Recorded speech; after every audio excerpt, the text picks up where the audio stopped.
Important topic है बहुत, reaction mechanism. Clear, reaction mechanism start करेंगे आज। मैं एक लेक्चर लूंगा तुम्हारा रिएक्शन मैकेनिज्म का, प्लस एक टॉपिक होगा तुम्हारा कन्वर्जेंस का। रिएक्शन मैकेनिज्म, जो रिएक्शन हमने पढ़े हैं उनके मैकेनिज्म वगैरह क्या होंगे, हालांकि हम बहुत मैकेनिज्म एक्सप्लेन कर चुके हैं पहले ही, लेकिन अब जो होगा topic proper reaction mechanism. Reaction mechanism topic है, ये बड़ा टॉपिक है दोनों से, तो उसको ध्यान से सुनना है बिल्कुल। रिएक्शंस याद होंगी तो इस मैकेनिज्म पढ़ने में मजा आएगा इसका। तो रिएक्शन मैकेनिज्म में नोट करेंगे, जैसे अब टाइप्स ऑफ रिएक्शंस होता है इसके अंदर। Types of reactions,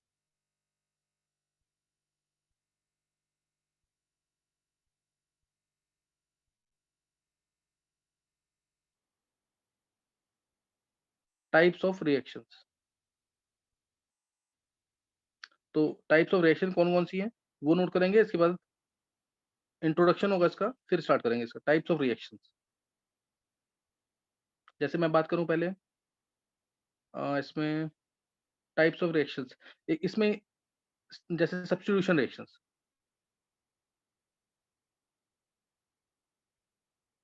substitution reaction, तो सब्स्टिट्यूशन यानी एक ग्रुप हटेगा और दूसरा ग्रुप उसकी जगह आएगा। जैसे कोई भी इलेक्ट्रोफाइल हटेगा और उसी का दूसरा, एक प्लस वाला हटा दूसरा प्लस वाला आया, तो उसे बोलेंगे इलेक्ट्रोफिलिक सब्स्टिट्यूशन रिएक्शन। क्या बोलेंगे? Electrophilic substitution reaction. इसमें जैसे आ गया ए, पहला जो इसका सब क्लासिफिकेशन है वो इलेक्ट्रोफिलिक सब्स्टिट्यूशन। इलेक्ट्रोफिलिक सब्स्टिट्यूशन यानी एक प्लस हटेगा और दूसरा प्लस आएगा उसी का, ठीक है? एक प्लस हट जाएगा, उसी का दूसरा प्लस आ जाएगा। और मेनली ये कौन शो करेगा, ध्यान रखना, बेंजीन रिंग। मेनली जब भी बेंजीन का एच हटेगा तो ये रिएक्शन होती है। ये दिमाग में रखना कि क्यों होता है ऐसा, मैं बाद में बताऊंगा। मेनली शोन बाय बेंजीन, जब भी उसका एच हटेगा तो इलेक्ट्रोफिलिक सब्स्टिट्यूशन होगी। तो क्या होगी? Electrophilic substitution. बहुत रेयर केस में इसमें न्यूक्लियोफिलिक सब्स्टिट्यूशन होती है बेंजीन में, लेकिन मेनली इसकी रिएक्शन कौन सी है? जैसे बेंजीन का नाइट्रेशन हुआ, बेंजीन का सल्फोनेशन हुआ, क्लोरीनेशन हुआ, एल्काइलेशन हुआ, एसाइलेशन हुआ, ये सब क्या है? Electrophilic substitution reaction. तो ये दिमाग में रखना कि बेंजीन की रिएक्शंस क्या है? Electrophilic. Benzene electron rich compound है, रेजोनेंस की वजह से सब्स्टिट्यूशन होता है। तो इसमें नेक्स्ट है न्यूक्लियोफिलिक सब्स्टिट्यूशन। उसमें क्या होगा? एक नेगेटिव हटेगा और दूसरा नेगेटिव आएगा। न्यूक्लियोफिलिक सब्स्टिट्यूशन, एक नेगेटिव हटेगा और दूसरा नेगेटिव आएगा। जैसे Cl नेगेटिव हटा और OH नेगेटिव आ गया, तो वो क्या होगा? Nucleophilic substitution. ज्यादातर ये कहाँ देखने को मिलेगा? जैसे एल्काइल हैलाइड के अंदर,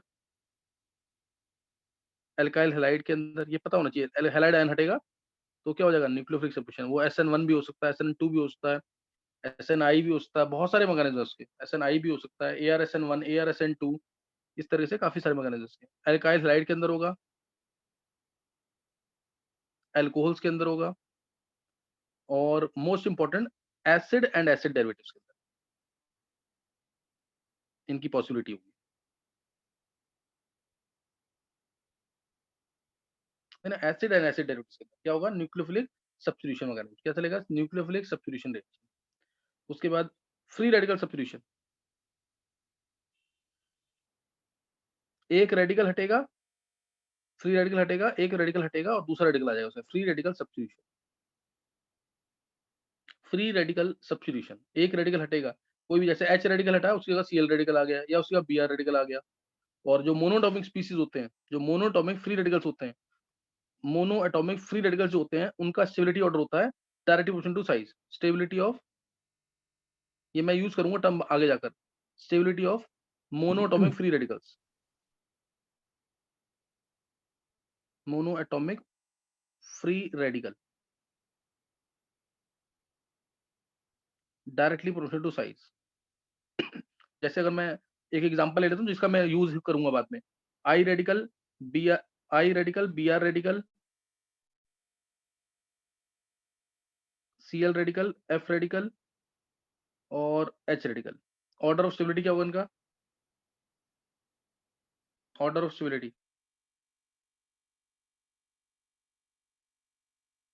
यही क्या होगा। आएगा? ऑर्डर ऑफ स्टेबिलिटी सबसे ज्यादा कौन सा होगा रेडिकल स्टेबल?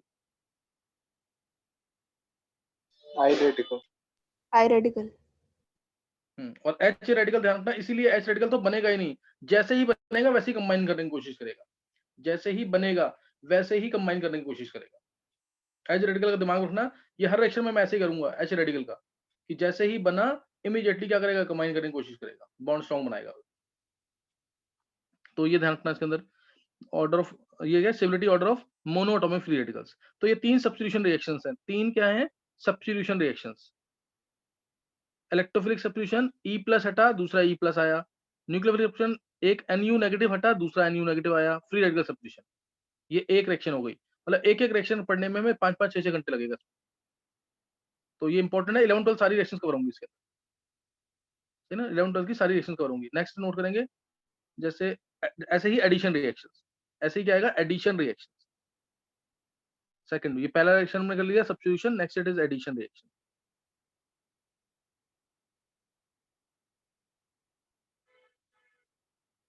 एडिशन रिएक्शंस, तो इसमें भी क्या होगा? वही 3 टाइप्स। A electrophilic addition.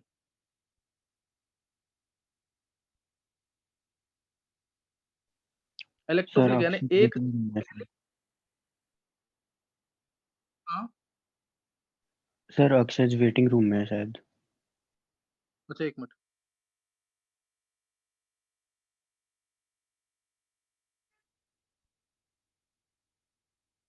अच्छा अब है नेक्स्ट इलेक्ट्रोफिलिक एडिशन।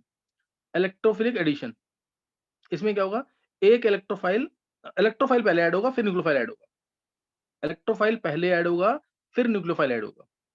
ये दिमाग में रखना। इलेक्ट्रोफाइल पहले ऐड होगा और वो कौन सा, फिर कौन सा रिएक्टेंट क्या होना चाहिए? सबस्ट्रेट क्या होना चाहिए? वो सबस्ट्रेट होना चाहिए जिसके पास पाई इलेक्ट्रॉन्स फ्री हो। ज्यादातर जिसके पास पाई इलेक्ट्रॉन्स क्या हो? फ्री हो। तो वो शो करेगा addition reaction. Mainly shown by addition reaction जो है, they will be mainly shown by unsaturated compounds. Unsaturated compound जो है वो इलेक्ट्रोफिलिक एडिशन वो शो करेंगे एडिशन रिएक्शन। अनसैचुरेटेड कंपाउंड्स चाहे उसमें मतलब पाई इलेक्ट्रॉन्स होने चाहिए, वो क्या शो करेगा? वो क्या शो करेगा? Addition reaction. ये दिमाग में रखना। पाई इलेक्ट्रॉन्स अगर आ गए तो एडिशन रिएक्शंस होंगी। इलेक्ट्रोफिलिक एडिशन है यानी इलेक्ट्रोफाइल पहले अटैक कर रहा है, बाद में न्यूक्लियोफाइल अटैक करेगा। इलेक्ट्रोफाइल पहले अटैक कर रहा है, बाद में न्यूक्लियोफाइल। इस कौन शो करेगा? मेनली एल्कीन्स एंड एल्काइंस, जिसमें हम पाई इलेक्ट्रॉन फ्री मानेंगे क्योंकि पाई इलेक्ट्रॉन क्लाउड जो है दोनों कार्बन के बीच में है, तो फ्री मान सकते हैं उसको। दोनों लाइक एटम्स है। Alkene and alkyne they will show electrophilic addition reaction. Electrophilic addition reaction. Second, second हम करते हैं जैसे nucleophilic addition reaction. Nucleophilic addition, ये कौन शो करेगा?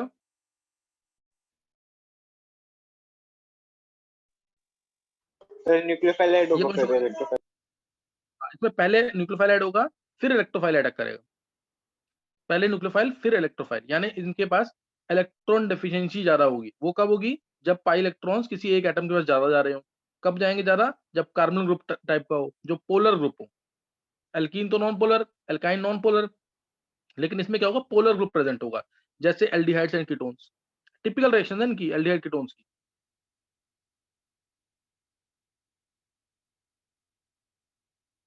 क्लियर? जैसे एल्डिहाइड एंड कीटोन, ये क्या शो करेंगे? Nucleophilic addition reaction. Clear? They will show nucleophilic addition reaction. ये न्यूक्लियोफिलिक एडिशन रिएक्शन शो करेंगे। अच्छा ये आ जाएगा aldehyde and ketone will show nucleophilic addition reaction.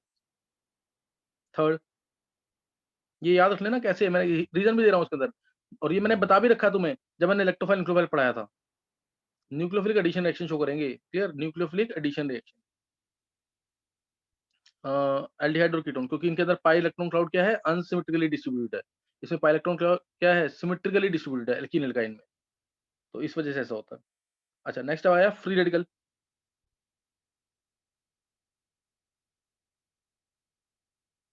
Free radical addition, ये ज्यादातर पेरोक्साइड वगैरह के प्रेजेंस, लाइट या पेरोक्साइड के प्रेजेंस में होगा। लाइट या पेरोक्साइड के प्रेजेंस में फ्री रेडिकल एडिशन, ये भी हम पढ़ेंगे बाद में। तो ये है addition reactions, electrophilic addition, nucleophilic addition, ऐसे ही फ्री रेडिकल एडिशन, जैसे हमारा सब्स्टिट्यूशन के अंदर। और एक्सेप्शन है इसके अंदर, जैसे अगर मैं ये तो अनसैचुरेटेड कंपाउंड्स की प्रॉपर्टी है ना। सैचुरेटेड कंपाउंड में कोई भी सोच सकता है कि सैचुरेटेड कंपाउंड्स में एडिशन रिएक्शन हो रही है, कोई भी।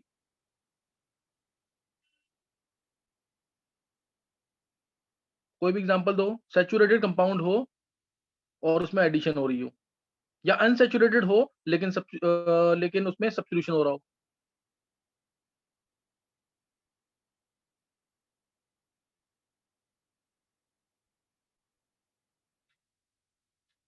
देखो जैसे साइक्लोप्रोपेन, स्पेशल केस। साइक्लोप्रोपेन है, साइक्लोप्रोपेन क्या है, सैचुरेटेड है अनसैचुरेटेड है?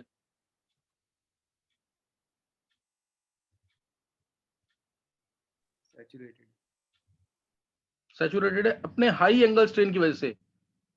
ये इलेक्ट्रोफिलिक एडिशन या H2 का एडिशन करता है। जैसे HBr डाल दिया ना मैंने इसके अंदर, तो इसमें इसके रेजन के आते ही इसका बॉन्ड टूट जाता है ऐसे, ऊपर नेगेटिव के पास H प्लस चला जाएगा, नीचे पॉजिटिव के पास Br माइनस, ये आ गया यहाँ पे H। आंसर क्या आ गया, 1 ब्रोमोप्रोपेन। समझ गए कि नहीं, because of high angle strain.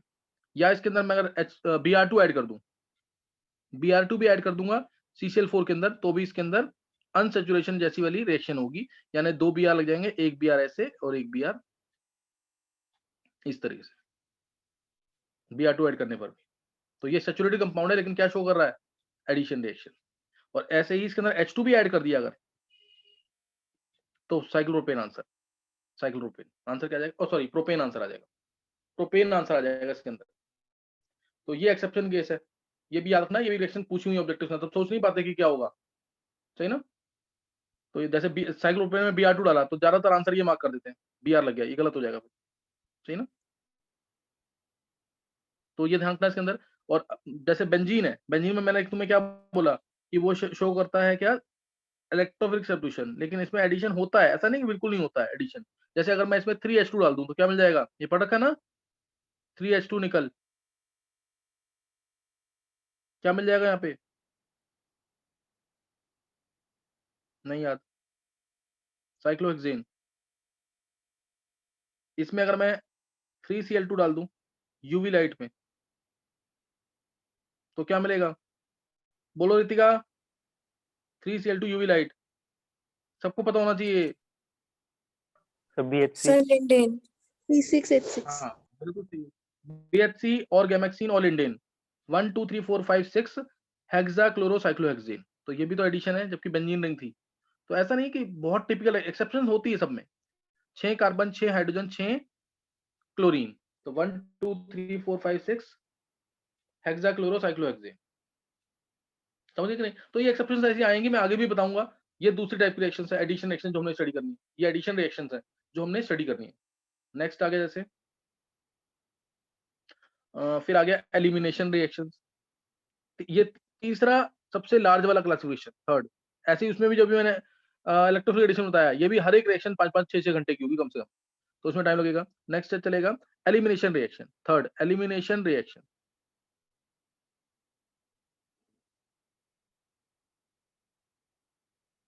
Elimination reaction तो इसके अंदर भी चलेगा, जैसे मैं इसको अगर ऐसे कर दूं क्लासिफाई, 1-1 और अल्फा एलिमिनेशन, 1-1 और अल्फा, यानी जिस कार्बन से, एक एग्जांपल ले रहा हूं मैं, जिस कार्बन से H हटेगा उसी कार्बन से हेलोजन भी हटेगा, तो इसे बोलेंगे हेलोजन या कोई और ग्रुप, तो उसे बोलेंगे अल्फा एलिमिनेशन। समझिए कि नहीं है, जिस कार्बन से H हट रहा है उसी कार्बन से हेलोजन भी हट रहा है। जैसे एग्जांपल तुम्हें अगर याद हो, CH रीमेडियम रिएक्शन में पढ़ा था, इसमें मैंने ओजोन डाला था तो मैंने इलेक्ट्रोफाइल जनरेट किया था CCl2, याद आ गया कि नहीं है। तो ये क्या है, अल्फा एलिमेंट, जिस कार्बन से H हट रहा है उसी कार्बन से क्या हटेगा, Cl। बेस डाला तो क्या करेगा वो, एक्टिव हाइड्रोजन को बाहर निकालता था, ये मैंने करा रखा है, CCl3 नेगेटिव आएगा, CCl3 नेगेटिव, और उसके बाद CCl3 नेगेटिव क्या करता था, अपना एक Cl माइनस, नेगेटिव चार्ज तो है ही, अपना एक Cl माइनस लेके चला जाएगा यहाँ से, और जनरेट हो जाएगा क्या, इलेक्ट्रोफाइल CCl2। तो ये हमने कर रखा है। ये 1-1 और अल्फा एलिमिनेशन था, क्या था ये, 1-1 और अल्फा एलिमिनेशन। ये जो कार्बीन है, डाइक्लोरोकार्बीन, इलेक्ट्रोफाइल था, और ये कौन कौन सी रिएक्शन में यूज होता है, मेनली दोनों रिएक्शन में पड़ी हुई है, कार्बोलामिन रिएक्शन और रीमैटिमन रिएक्शन, दोनों ध्यान रखना। फिर ये बहुत इंपॉर्टेंट अगला वाला, बोर्ड के सिलेबस में भी है, 1-2 और बीटा एलिमिनेशन, 1-2 और बीटा एलिमिनेशन। फिर इसमें 1-3 और गामा कर सकते हैं, 1-3 और गामा, तुम्हें मतलब समझ आ गया। 1-2 और बीटा, 1-2 और बीटा का मतलब क्या होगा कि जिस कार्बन से H हट रहा है उसके साथ वाले कार्बन से हेलोजन हटेगा, अगर मैं एल्काइल हैलाइड की बात कर रहा हूँ, सही ना। जिस जिस कार्बन से H हट रहा है उसके साथ वाले कार्बन से क्या हटेगा, हेलोजन हटेगा। जैसे एग्जांपल CH3 CH2 Cl है, तो इधर से Cl, तो एंटी एलिमिनेशन के थ्रू इधर से H, ये वाला H हटेगा इधर। तो आंसर क्या आता था, एल्कोहलिक केस डालने पर एल्कीन, याद आया कि नहीं है, इथीन। एक्वस केस डालते थे तो मिलता था एल्कोहल, एल्कोहलिक केस पे एल्कीन। या फिर दूसरा एग्जांपल जिसमें कार्बोकेटाइन बनता था, इथेनॉल है, इसमें मैंने कंसंट्रेटेड H2O डाल दिया एट 443 केल्विन, तो इधर से OH हटेगा तो इधर से H हटेगा, तो ये बीटा है, ये अल्फा ये बीटा, इधर भी ये अल्फा ये बीटा, एंटी एलिमिनेशन होता है दोनों। तो ये आ गया यहाँ पे एथीन। अल्कोहल से एल्कीन बनाना है तो कंसंट्रेटेड H2O4, अल्काइल हैलाइड से एल्कीन बनाना है तो अल्कोहलिक KOH, एक्वस डाल देंगे KOH अगर, तो मिल जाएगा एथेनॉल। ये पड़ी हुई है ना रिएक्शन दोनों, अल्काइल हैलाइड से एल्कीन और अल्कोहल से एल्कीन, दोनों रिएक्शन पड़ी हुई है, डिटेल में करनी है सब बाद में, बस अभी सिर्फ क्लासिफिकेशन दे रहा हूं मैं यहाँ पे। तो यहाँ पे हो गया बीटा एलिमिनेशन 1 1 और 3 3 1 3 और गामा एलिमिनेशन भी होता है, जिसमें 1 से अगर H हट रहा है तो 3 से हमारा हाइड्रोजन हटेगा। तो नेक्स्ट आ जाएगा इसमें 1 2 और बीटा 1 3 और गामा, 1 2 और बीटा 1 3 और गामा, तो ये आ जाएगा। नेक्स्ट आ गया यहाँ पे, इसमें इसी का क्लासिफिकेशन कर सकते हैं।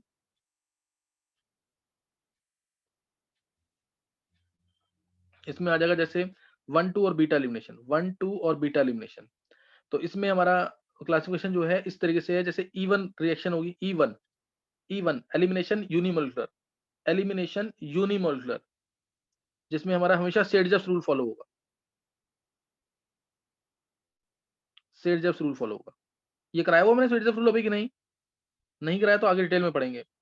और E2 रिएक्शन, ये दोनों बीटा है, ध्यान रखना, E1 भी E2 भी, elimination by molecular, elimination by molecular, clear, elimination by molecular.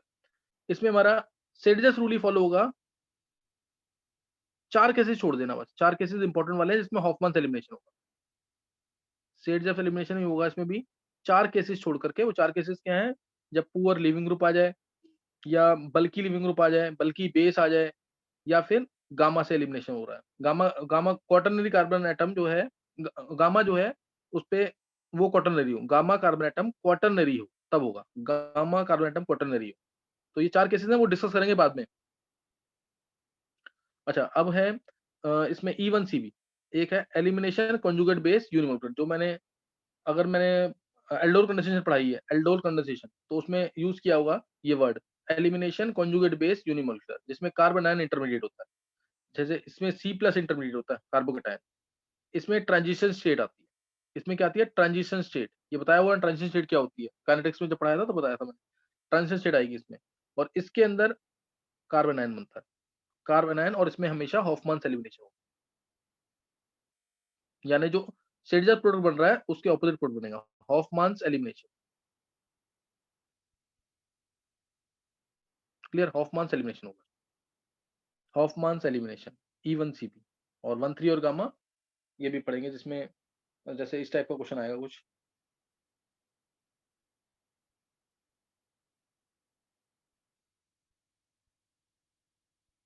Br लगा दिया, इधर भी Br लगा दिया, ये यहाँ से ये अल्फा, ये बीटा, ये गामा, यहाँ से हटेगा, जैसे जिंक डाल दिया मैंने इसके अंदर, एग्जांपल लिया, जिंक डाल दिया तो साइक्लोप्रोपेन मिल जाएगा, साइक्लोप्रोपेन मिल जाएगा इसमें,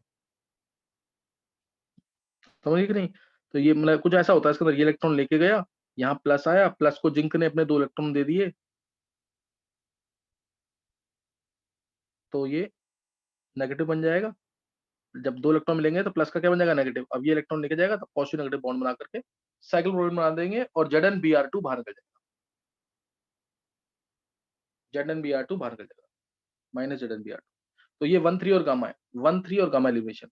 तो ये एलिमिनेशन रिएक्शन है जो हमें पढ़नी है बाद में। फिर नेक्स्ट है थर्ड क्लासिफिकेशन हो चुका है यहाँ पे, सही है, थर्ड क्लासिफिकेशन था ये। नाउ ये 3 मेजर रिएक्शन है, 3 मेजर रिएक्शन है। फिर रीअरेंजमेंट रिएक्शन तो बीच बीच में हम कर लेंगे, बीच बीच में होती जाएंगी, और कुछ जो स्पेशल है वो मैं बताऊंगा तुम्हें, rearrangement reaction, clear, rearrangement reaction. फिर ये फोर्थ था, गामा वाले का ये बनता है एग्जांपल। फिफ्थ है आइसोमराइजेशन रिएक्शन, रीअरेंजमेंट का आइसोमराइजेशन, आइसोमराइजेशन रिएक्शन, आइसोमराइजेशन, जैसे एक एग्जांपल दे देता हूँ ताकि तुम्हें याद रहे, जैसे CH3 CH2 CH2 Cl है, इसमें अगर मैं एनहाइड्रस AlCl3 डालता हूँ, क्या कोई भी 12th वाला बच्चा बता सकता है क्या आंसर आएगा?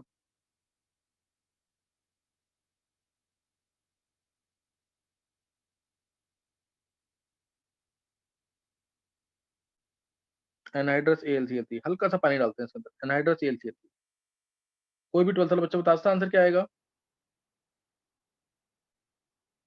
आइसोमराइजेशन रिएक्शन,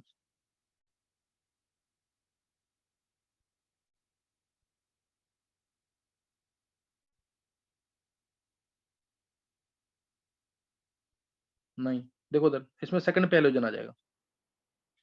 पहले AlCl3 इस Cl नेगेटिव को लेके जाएगा, AlCl4 नेगेटिव बनेगा, फिर प्लस यहाँ आएगा, वो प्लस अपने आप शिफ्ट करेगा रीअरेंज होके, प्लस यहाँ आएगा और उसके बाद प्लस इस पे अटैक कर देगा। कुछ ऐसा ही इसमें अंदर होता है। और मिथाइल ग्रुप शिफ्ट होगा इसमें सेकंड पोजीशन में। ध्यान रखना मिथाइल ग्रुप कहाँ आता है? सेकंड पोजीशन में हमेशा। तो आंसर आएगा आइसोपेंटेन। एनहाइड्रस AlCl3 थोड़ा सा पानी डालते हैं इसमें, तो आइसोपेंटेन आंसर आ जाएगा। तो ये क्या है? Isomerization reaction. Clear? Isomerization reaction. Next next है कंडेंसेशन रिएक्शन। यानी दो ग्रुप कंबाइन करेंगे, दोनों सेम भी हो सकते हैं, दोनों सेम भी हो सकते हैं, डिफरेंट भी हो सकते हैं। कंबाइन करेंगे और छोटा मॉलिक्यूल बाहर निकलेगा। कंडेंसेशन रिएक्शन, जैसे एल्डोल कंडेंसेशन कह सकते हैं। जैसे एल्डोल कंडेंसेशन, दो छोटे ग्रुप कंबाइन करेंगे, दो ग्रुप कंबाइन करेंगे और एक छोटा मॉलिक्यूल कोई वाटर CO2 NH3 इस तरह से बाहर निकलेगा, तो ये कंडेंसेशन है। पेरीसाइक्लिक रिएक्शन, पेरीसाइक्लिक रिएक्शन क्या मैंने डायल-सेल्डर रिएक्शन डिटेल में ले ली है? डायल-सेल्डर रिएक्शन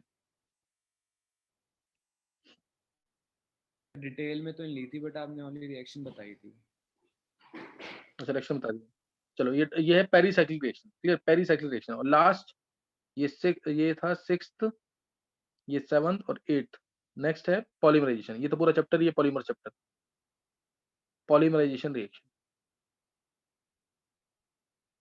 तो ये 8 टाइप्स हैं, 8 पार्ट्स में क्लासिफाई कर रखा है। और इंपॉर्टेंट इसके अंदर मैं तुम्हें दोबारा बोल रहा हूँ, इंपॉर्टेंट कौन से हैं? स्टार्टिंग के 3। सही ना? स्टार्टिंग के 3 बहुत इंपॉर्टेंट। क्लियर? स्टार्टिंग के जो 3 है वो काफी इंपॉर्टेंट। तो ये लास्ट है, पूरा क्लासिफिकेशन बता दिया। कौन कौन से बताया? सब्स्टिट्यूशन, एडिशन, दोनों में सेम टाइप का क्लासिफिकेशन। फिर एलिमिनेशन, एलिमिनेशन के बाद कौन सा बताया मैंने? रीअरेंजमेंट, फिर आइसोमराइजेशन, फिर इसके बाद दिया था हमने कंडेंसेशन, कंडेंसेशन फिर पेरीसाइक्लिक, फिर पॉलीमराइजेशन।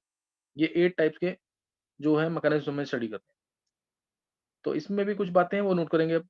जैसे अगर मैं रिएक्शन, किसी भी रिएक्शन के बारे में बात करूं, किसी भी रिएक्शन के बारे में बात करें अगर,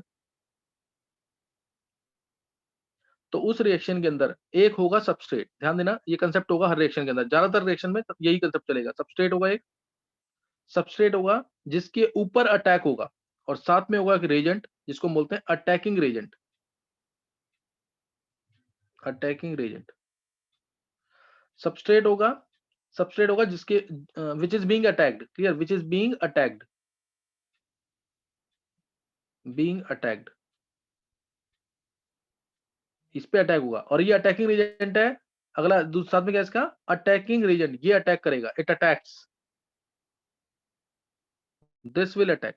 तो सबस्ट्रेट होगा, अटैकिंग रेजेंट होगा किसी भी रिएक्शन के अंदर। और फिर हम डालेंगे इसको एक सॉल्वेंट के अंदर, एक सॉल्वेंट में डालेंगे ताकि दोनों पास आ सके और रिएक्शन हो सके। दोनों पास सॉल्वेंट के अंदर, कई बार जो सबस्ट्रेट होता है वो भी सॉल्वेंट का काम कर सकता है ऐसे, तो क्या कहते हैं उस केस में हमें सॉल्वेंट की जरूरत नहीं पड़ती है। तो सॉल्वेंट होगा, जिस सॉल्वेंट के अंदर दोनों जो है पास आएंगे और रिएक्शन आसानी से हो सकेगी। तो ये ध्यान रखना इसके अंदर। और फिर बनेगा डायरेक्ट प्रोडक्ट बन सकता है। डायरेक्ट प्रोडक्ट बनेगा तो सिर्फ ट्रांजिशन स्टेट आएगी, और हो सकता है कि यहाँ पे इंटरमीडिएट बने फिर प्रोडक्ट बने। इंटरमीडिएट मींस कुछ इंस्टेंट के लिए रिएक्शन होल्ड करेगी, हालांकि अनस्टेबल होता है ये ज्यादा अनस्टेबल। ध्यान रखना, इंटरमीडिएट कभी बनेगा तो प्रोडक्ट बनाएगा वो। बहुत रेयर, मतलब 0.1% केस है कि इंटरमीडिएट ही हाईली स्टेबल है तो प्रोडक्ट नहीं बनेगा। अदरवाइज इंटरमीडिएट हमेशा अनस्टेबल होगा and it will result into product. अगर इंटरमीडिएट बन रहा है तो एक ट्रांजिशन स्टेट यहाँ आएगी और एक ट्रांजिशन स्टेट यहाँ आएगी, इस तरीके से तो बनेगा प्रोडक्ट। तो क्या बन जाएगा? प्रोडक्ट। और सॉल्वेंट के बारे में डिटेल मैंने तुम्हें दे रखी है। सॉल्वेंट कैसा होगा? पोलर होगा या नॉन पोलर होगा। पोलर है तो दो पॉसिबिलिटीज, तुम्हें याद होगा सारा ये, पोलर एप्रोटिक और पोलर प्रोटिक। सब ये न्यूक्लियोफाइल जब पढ़ाया था, इलेक्ट्रोफाइल जब पढ़ाया था, तब डिटेल ली थी सॉल्वेंट्स की। उसके अंदर हमने न्यूक्लियोफाइल को अरेंज भी किया था कि कैसे अरेंज करते हैं। तो ये तुम्हें ध्यान होगा सारा, ठीक है ना? तो ये किसी भी रिएक्शन के मैकेनिज्म में ऐसा कुछ चलेगा। मैं एक बार ये वाले ना, ये ना 3 केसेस होते हैं मेनली, मैं डिस्कस कर देता हूँ तीनों केसेस जल्दी से। देखो इसके जो 3 केसेस है, इसके जो 3 केसेस हैं कौन कौन से हैं? पहला केस है, मान लिया मैंने ए गैस प्रोडक्ट, ए से बना डायरेक्ट प्रोडक्ट।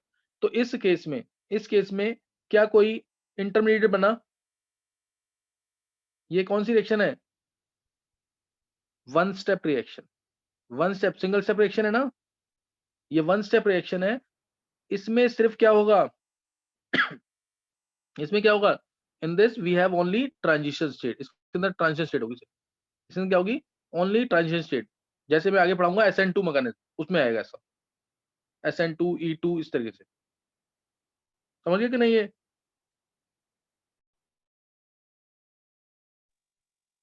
आगे समझ के नहीं है, ये वन स्टेप रिएक्शन होगी, इसमें सिर्फ क्या आएगा, ट्रांजिशन स्टेट। कोई डाउट तो नहीं है किसी को? SN2 जब पढ़ेंगे तो उसमें मैं तुम्हें दिखाऊंगा कि ट्रांजिशन स्टेट जो है प्लेनर आती है, पेंटावेलेंट आती है, पेंटावेलेंट ट्रांजिशन स्टेट आएगी उसके अंदर, यानी कार्बन जो है 5 बॉन्ड बनाएगा, मतलब इसमें बॉन्ड बनेगा भी टूटेगा भी एक ही स्टेप के अंदर। बॉन्ड ए के अंदर जो बॉन्ड है टूटेंगे, और पी के अंदर जो बॉन्ड हैं वो बनेंगे, टूटेंगे भी और बनेंगे भी एक ही स्टेप में। तो सिर्फ ट्रांजिशन स्टेट आएगी। अगर इसका मैं पोटेंशियल एनर्जी डायग्राम बोलूं, वो मैंने सिखाया हुआ काइनेटिक्स में, मैं भी डायरेक्ट बता रहा हूँ, पोटेंशियल एनर्जी इसका diagram with progress of the reaction और time, with progress of reaction और टाइम। तो इसका अगर ये मैं मान के चलूंगा रिएक्शन मेरी जितनी भी है सब एक्सोथर्मिक है, तो ग्राफ ऐसा बन जाएगा। यहाँ पे हमारे पास ए था रिएक्टेंट, और यहाँ पी था प्रोडक्ट, और यहाँ पे क्या है, ट्रांजिशन स्टेट। एक्टिवेटेड कॉम्प्लेक्स बनता है यहाँ पे, एक्टिवेटेड कॉम्प्लेक्स, यानी ए के बॉन्ड टूट रहे हैं और पी के बॉन्ड बन रहे हैं। यहाँ पे ट्रांजिशन स्टेट किसको रिजेंबल कर रही है, रिएक्टेंट को कि प्रोडक्ट को? ट्रांजिशन स्टेट के अंदर किसकी प्रॉपर्टीज रिफ्लेक्ट होंगी, ए की पी की?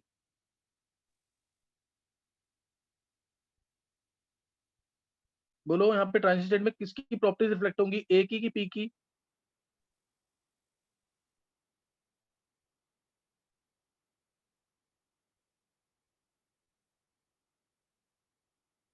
मुकुल,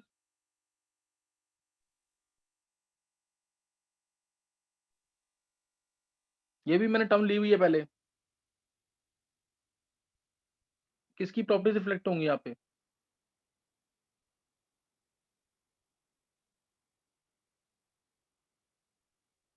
कौन बताएगा इसका आंसर? कुणाल, कुणाल, हाँ मुकुल सही है। देखो उधर, यहाँ ट्रांजिशन स्टेट के अंदर ट्रांजिशन स्टेट जो है किसके क्लोज है, ये देखना है तुम्हें, रिएक्टेंट के क्लोज है कि प्रोडक्ट के? रिएक्टेंट के क्लोज है, यानी ए के क्लोज है, so it will reflect the properties of reactant, its properties will be almost similar to the properties of reactant.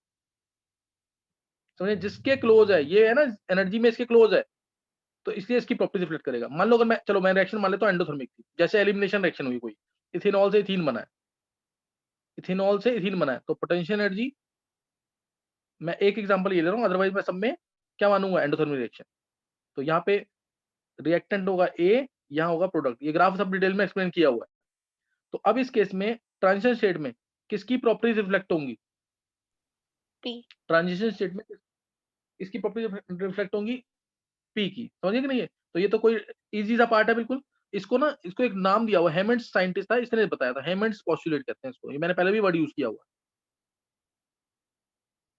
हेमंड्स postulate, है ना, हेमंड्स पोस्टुलेट।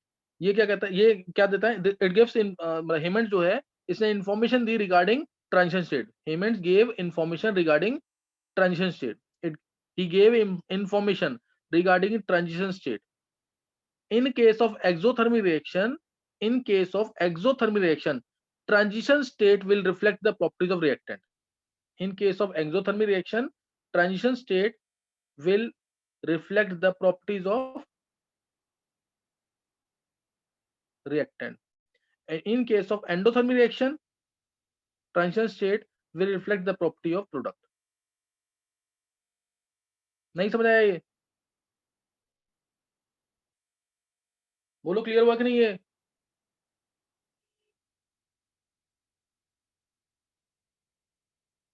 फर्स्ट केस सबको क्लियर हो गया?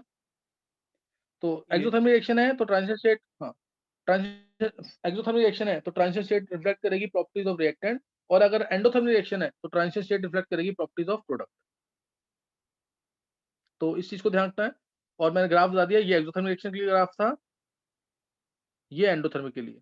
पता लगाना बहुत सिंपल, जो ये डिफरेंस है डेल्टा एच होता है, डेल्टा एच आएगा यहाँ पे ईपी माइनस ईआर, नेगेटिव आएगा, ईपी की वैल्यू ये है, ये ईपी होता है, बता रखा ना सारा, ये ईआर, 11th वाले बच्चों को भी बता रखा है, ये ईआर, ईपी माइनस ईआर क्या आएगा इसमें? नेगेटिव। ईपी मान लिया मैंने 10 है और ईआर 20 है, तो डेल्टा एच आ जाएगा -10, 10 - 20। और यहाँ ये है ईआर, ये है ईपी, इधर ईपी मान लो 20 और ईआर मान लिया 10, तो डेल्टा एच जो है ये वाला जो होगा डिफरेंस, ईपी माइनस ईआर, ये आ जाएगा पॉजिटिव। तो ये एंडोथर्मिक रिएक्शन, ये सब कर रखे हो, सब किया हुआ तुम सबने, ध्यान है कि नहीं? ये सब किया हुआ है तुम लोगों ने, ध्यान रखना चीज का। नेक्स्ट नोट करना आगे। सेकंड केस, ये मैंने पहला केस दिया था रिएक्शन का, this was the first case, now second case. Second case में मैंने मान लिया कि सपोज रिएक्शन हो रही है और से एक्स रिएक्टेंट है, एक्स रिएक्टेंट है, बीच में बना इंटरमीडिएट, बीच में बना एक इंटरमीडिएट, एक इंटरमीडिएट बना और फिर बना प्रोडक्ट से पी, प्रोडक्ट बना पी। तो पहले बताएंगे इसमें कितनी ट्रांजिशन स्टेट होंगी। सेकंड केस, इसमें कितनी ट्रांजिशन स्टेट होंगी? 2 टू। किसी कोई डाउट तो नहीं किसी को? यहाँ TS1 आया, यहाँ TS2, और ये इंटरमीडिएट, ये क्या है? इंटरमीडिएट। तो इसमें इंटरमीडिएट आ गया। अच्छा, अब इसमें क्या होगा? जब TS1 आई तो इसमें X के बॉन्ड क्या हो रहे होंगे? टूट रहे होंगे, पता है ना? X के बॉन्ड क्या होंगे? टूटेंगे। ये मैंने लिया हुआ है काइनेटिक चैप्टर के अंदर, जैसे H2 + I2 gives 2HI है, तो ट्रांजिशन स्टेट के अंदर HH का बॉन्ड टूटेगा, II का बॉन्ड टूटेगा, नया बॉन्ड HI का बॉन्ड बनेगा, HI का बॉन्ड बनेगा। तो ये ध्यान रखना, इसके अंदर ट्रांजिशन स्टेट है ये, और ट्रांजिशन स्टेट 2 ऐसे ही, ट्रांजिशन स्टेट 1, ट्रांजिशन स्टेट 2। पहले स्टेप ट्रांजिशन स्टेट में बॉन्ड टूट रहे होंगे रिएक्टेंट्स के, और इंटरमीडिएट में बॉन्ड बनते हुए दिखाई दे रहे होंगे, और फाइनली बॉन्ड बन जाएंगे तो प्रोडक्ट बन जाएगा। तो कुछ ऐसा होगा ट्रांजिशन स्टेट्स के अंदर, समझ गए नहीं? ट्रांजिशन स्टेट में कुछ ऐसा होगा, ये ध्यान रखना इसके अंदर। कोई डाउट किसी को?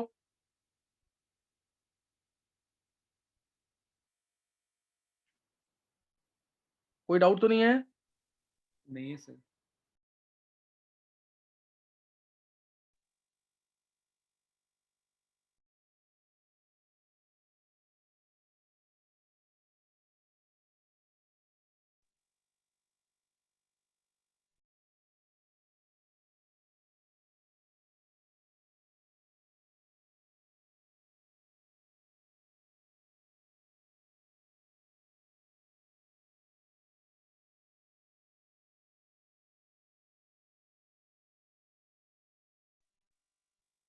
चलो, समझ आ गया कि नहीं है?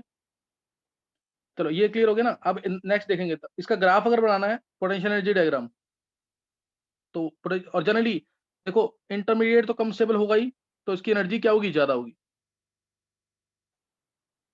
ये इंटरमीडिएट कम स्टेबल, और ऐसा माना गया है कि ट्रांजिशन स्टेट 2 मैक्सिमम केसेस में ज्यादा स्टेबल आती है, इसलिए इसका जो TS2 है इसकी एनर्जी कम होगी। ये TS1, TS1, TS2,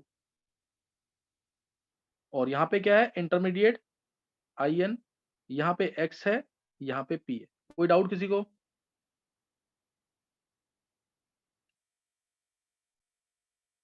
डाउट तो नहीं किसी को इसमें? चलो, नेक्स्ट अब है third case. Third case, X मान लिया मैंने रिएक्टेंट है,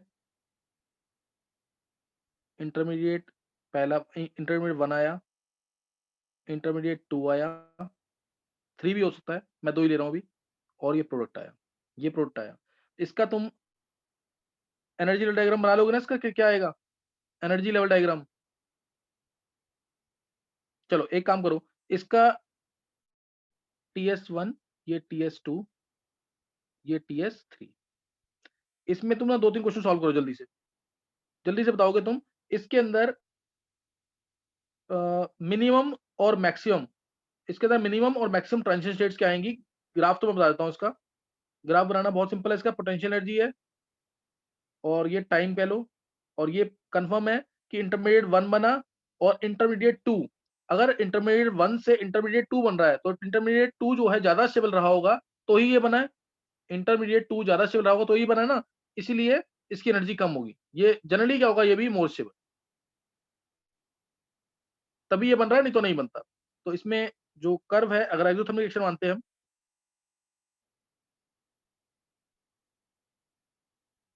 और ट्रांजिशन स्टेट्स की स्टेबिलिटी भी मैं ज्यादा मान रहा हूँ। यहाँ पे हमारे पास x था, यहाँ पे p था, ये TS1,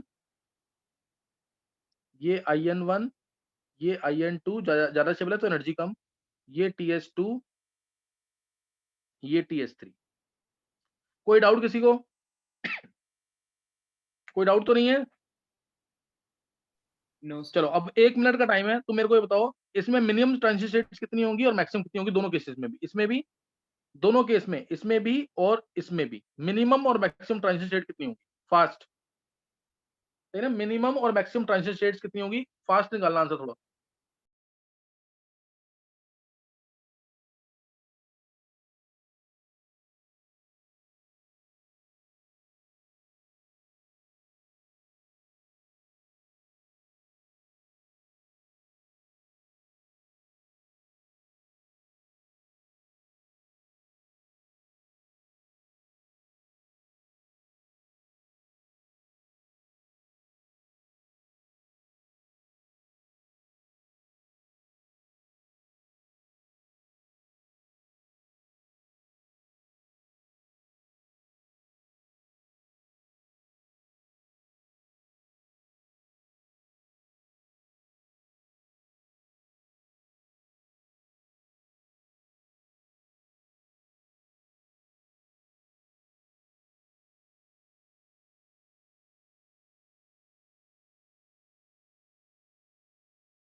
कोई भी बच्चा जिसने आंसर निकाल लिया उसका? सेकंड केस में कितनी होंगी ट्रांजिशन स्टेट्स और थर्ड केस में कितनी होंगी?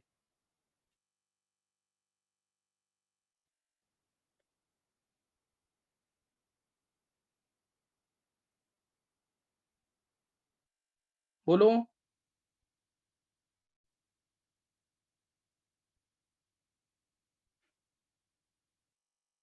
दक्ष,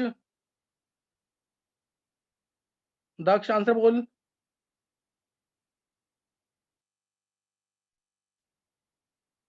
चलो सुन लेंगे फिर आंसर। देखो सेकंड केस में मिनिमम ट्रांजिशन स्टेट होंगी 2 जो दिख रही है तुम्हें, 1 और ये 2, और मैक्सिमम होंगी 4। बताओ कैसे? इसमें भी मिनिमम होंगी 3 और मैक्सिमम होंगी 6। मिनिमम 3 मैक्सिमम 6, बताओ कैसे? सोचो एक बार, क्यों डबल हो रही है स्टेट? ट्रांजिशन स्टेट डबल क्यों हो रही है?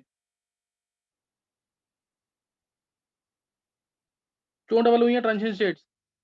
Minimum 2 transition state, maximum 4। अगर ट्रांजिशन स्टेट में ऑप्टिकल एक्टिविटी है, वो क्या है? सिमेट्री नहीं है कोई भी।